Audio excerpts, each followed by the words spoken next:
UP में 22 जुलाई से कांवड़ यात्रा की शुरुआत होनी है। इस बीच योगी सरकार ने कांवड़ वाले रास्ते पर सभी दुकानदारों को नेम प्लेट लगाने के आदेश दिए हैं, जिसके बाद से बवाल शुरू हो गया है।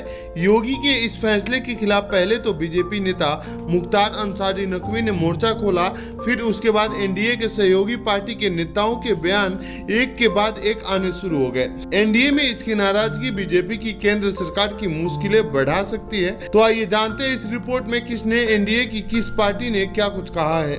आरएलडी ने किया है योगी सरकार के आदेश का विरोध। यूपी में योगी सरकार द्वारा आदेश जारी किए जाने के बाद सियासी हलचल तेज हो गई है। इस बीच यूपी में बीजेपी के साथ गठबंधन में शामिल राष्ट्रीय लोक दल यानी आरएलडी के प्रदेश अध्यक्ष ने मीडिया से बातचीत के दौरान इस फैसले को गलत करार दिया है। आरएलडी के प्रदेश अध्यक्ष रामाशीष सिंह ने इसे अनुचित कदम बताया है।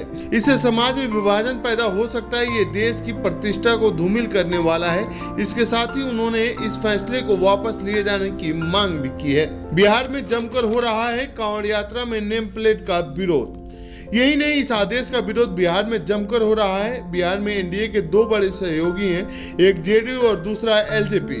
जेडीयू के पास 12 सांसद हैं, तो वहीं एलजेपी यानी चिराग पासवान की पार्टी के पास 5 सांसद हैं। ऐसे में चिराग पासवान से जब यूपी सरकार इस आदेश के बारे में पूछा गया तो उन्होंने कहा कि जातीयता सांप्रदायिकता ने हमारे राज्य बिहार का सबसे ज्यादा नुकसान किया है। मैं 21वीं सदी का पढ़ा लिखा हूं, तो मैं ये सब नहीं मानता। मुझे बस इतना पता है कि देश में दो तरह के लोग हैं, एक गरीब है और दूसरा अमीर है, और इस तरह के फैसले का मैं समर्थन नहीं करता हूं। तो वहीं जेडीयू नेता केसी त्यागी ने क्या कुछ कहा है वो भी सुनिए। नहीं, इससे बड़ी कांवड़ यात्रा बिहार में निकलती है, वहाँ इस तरह का कोई आदेश नहीं है। और फिर प्रधानमंत्री जी की जो व्याख्या है भारतीय समाज के बारे में, एनडीए के बारे में, सबका साथ, सबका विकास और सबका विश्वास, ये लगाए गए प्रतिबंध इस नियम के विरुद्ध है।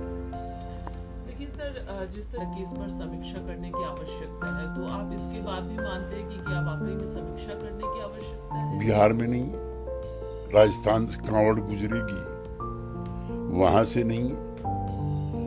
बिहार का जो सबसे स्थापित और झारखंड का मान्यता प्राप्त, जो सबसे ज्यादा मान्यता प्राप्त धार्मिक स्थल है, वहां के लिए नहीं है।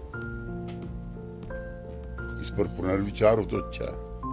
इंडिया अलायंस के भी वो कह रहे हैं, एसटी हसन हो या अन्य नेता, कि ये सांप्रदायिक हिंसा फैलाने वाला ये निर्णय नहीं, उनसे हमारा कोई वास्ता नहीं। हम एनडीए को मजबूत और खुशहाल देखना चाहते हैं। मोदी जी की जो कीर्ति है वो कम ना हो, ये चाहते हैं। लिहाजा ये नियम वापस होना चाहिए या इस पर समीक्षा होनी चाहिए। तो ये थी कांवड़ यात्रा से जुड़ी हमारी रिपोर्ट। आपको कैसी लगी यह रिपोर्ट कमेंट बॉक्स में बताएं। साथ ही इस पूरे मामले पर आप क्या कहना चाहते हैं कमेंट बॉक्स में लिखें।